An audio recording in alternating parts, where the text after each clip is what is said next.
Thank you, Mr. Chairman. I just have a question, actually, for Senator Coons or any others, probably Senator Coons. I'm deeply concerned about the potential effects here on generic drugs and generic drug prices. Hey guys, welcome back to another video. Okay, so at a Senate Judiciary Committee hearing on Thursday, Senator Josh Hawley, I know a lot of y'all love this guy. He's a Republican from Missouri. He questioned Senator Chris Coons about the possible effects of a pharmaceutical bill that's being proposed. Y'all check out the video. Don't forget to leave a like and subscribe for more videos like this. I see that quite a number of advocacy groups share those concerns. You just referenced, or Senator Klobuchar just referenced changes that you're making in this manager's amendment to try and address that problem. I'd like to hear an explanation of that if we could before we vote. I'm sympathetic to what you're trying to do here, but I can't support something that's going to increase the cost of prescription drugs for millions of Americans, and I'm deeply concerned that that's going to be the effect of this bill. So I'd like to hear what you're doing to address that. Thank you, Senator Hawley. And as you've heard, a number of my colleagues, this has been their principal concern. We've worked over a number of months to get specific language that makes it clear that biosimilars and generics and patient advocacy groups retain. There was a concern that the standing requirement would knock them out. And the goal here was to prevent some gamesmanship at PTAB using shell companies and using transfers of ownership. And the concern was that the standing requirement would knock out patient advocacy groups and biosimilars, and thus the potential for generics to come to the market. There is specific language in the manager's amendment that addresses that concern sufficiently that longtime and fierce advocates for this issue, like Senators Klobuchar and Blumenthal and Welch, have joined and committed to voting for the bill, given what's in the manager's amendment. Chair Durbin. Senator Tillis, of course. Senator Hawley, you raised a good point. Back in the mid-'80s, I was a research and development manager up at Wang Laboratories, tech company, but Wang Laboratories in Boston. And when I was making a judgment about the viability, the market viability of a new technology that some engineer or some software developer brought to me, I had to go through and make an assessment about whether or not it was worth the long-term investment based upon how long I would be able to maintain intellectual property, gain a patent on it. And if I wasn't sure that I would never, if I wasn't sure that I had a long enough tail to recoup what could be oftentimes a very high investment, then I wouldn't authorize the project. Well, in a similar fashion, I think that people who are against this bill may be, I think, obfuscating what's really happening in terms of drug pricing. And I've tried to tell everybody this. I've told the PBMs, I've told the healthcare providers, I've told the doctors, I've told the insurance companies, and I've told the pharmaceutical companies. Every single one of them needs a haircut, but they all need to be in the barbershop. Here's what happens. The PBMs say it's the pharmaceutical company. The insurers say it's the doctors, because the pharmacists, who are oftentimes also PBMs, say it's everybody else. And they're all kind of right, but they're all very wrong. And if we really want to get to a construct to where, instead of high-fiving when we do arbitrary price cuts on drugs, I'm going to get back to what I talked about my experience at Wang Laboratories, these arbitrary price cuts that are unsustainable. I'll give you a good example. It was in Finance Committee when our colleagues, over the objections of every single one of us, put in price controls, a haircut for the pharmaceutical industry. They all high-five. They said, we're reducing the price of pharmaceutical drugs. What they failed to mention is that there were several board meetings of several biotechs who said they were going to slash their small molecule research budget by as much as 50 or 60%. This is publicly recorded board meetings. So I guess the point that I'm making is the cost of a drug that is never developed is zero. And so are the benefits to the patients and the victims who could benefit from it. So this is not something that is structurally going to increase it. It is something that I, as if I were an R&D manager at a pharmaceutical company, would say, I have some certainty over the protection of my intellectual property, so I'm going to invest in that rare disease research, which almost always goes off the table because there's very little revenue tail to justify it. So if we don't provide more certainty in terms of, and we always talk about the rich pharmaceutical companies. We don't talk about the billion-dollar bust on an Alzheimer's drug, right? We only talk about the ones that make it and they're making money off of. But that's a portfolio that we only talk about the success. We never talk about the failure. And if we don't provide certainty for intellectual property protection, I guarantee you, my counterpart, like the Tom Tillis of 1985, is going to say, no can do.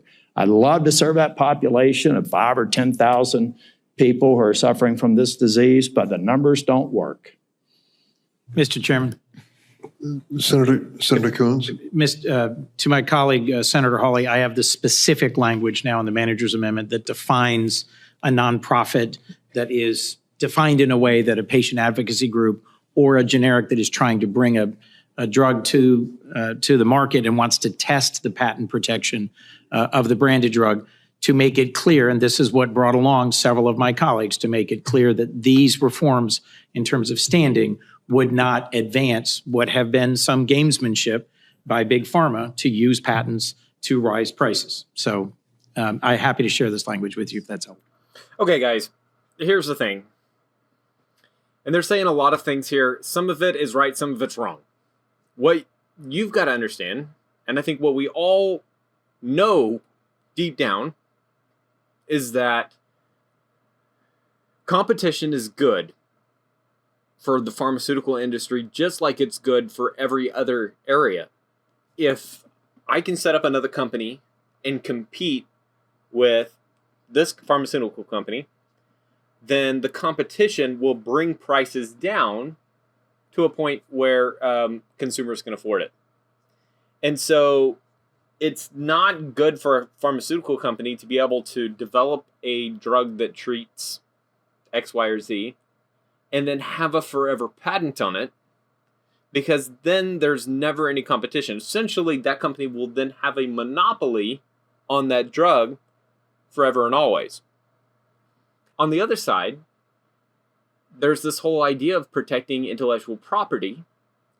And as a company, as a business, you want to be able to protect your intellectual property, and I think you should be allowed to do that. So the big question is, where's the line, right? Because competition is going to make the drug better for all of us, but free markets say that we need to be able to have some kind of intellectual property protection so that the ideas that I come up with, I can hold on to. The problem is that can very quickly spiral to a monopoly. So ideally for the patients, ideally for the health of Americans, patents aren't a good thing in the pharmaceutical world. That's kind of the bottom line. Now, even though it's not good for Americans, even though it's not good for overall health, is it still better for the economy? Is it better for companies? Is it better for capitalism to leave these protections in place? That's the big debate here.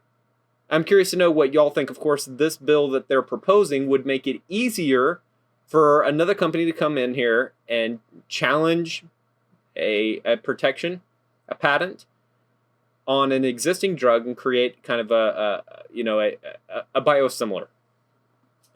I'm curious to know what y'all think, where you fall in this discussion, because either side could be argued. Anyway, if you like this video, guys, be sure to like, subscribe, comment down below, because I'll tell you this, guys. The pharmaceutical companies in our country are out of control. And because here's the thing, it all comes down to money. We saw it with the vaccines. Sure, there was a big push to get a vaccine out to end COVID, right? And sure, I think everyone was aligned that we want to end COVID. COVID's a bad thing. But because the government got behind these vaccine companies, they develop a vaccine in record time, and then they push it out to the American public, and the idea that we're not able to question it, that's where they crossed the line. That's where the pharmaceutical companies became too powerful. And of course, as a pharmaceutical company, if there's anything wrong with the drug, they don't want you to know, because that's going to hurt their business, right? Think about it. It's all you. Anytime you want to know the truth about something, follow the money trail. Follow the money trail. Companies don't want the issues with their drugs or the issues with their products coming out to the public in an uncontrolled manner. So they're going to keep it hidden under wraps. So just understand that. And because the pharmaceutical company is in bed with the government also doesn't have any reason to want to announce these issues or problems except for the good people in the American government that might be pushing for change. So just realize that when it comes to pharmaceuticals, drug companies, and medicine in America, it's a very tangled web. Very tangled web. And you can believe 5% of everything you hear on the issue, including that statistic there. All right, guys, if you enjoyed this video, again, leave a like, subscribe, comment down below. Guys, this is a big topic, big issue. And I didn't really give you an answer in this video, but I am giving you a big question. So curious to get the conversation started and see what y'all think about this. All right, y'all have a great rest of your day. I'll be back tomorrow with another video, and I'll see you then. Peace.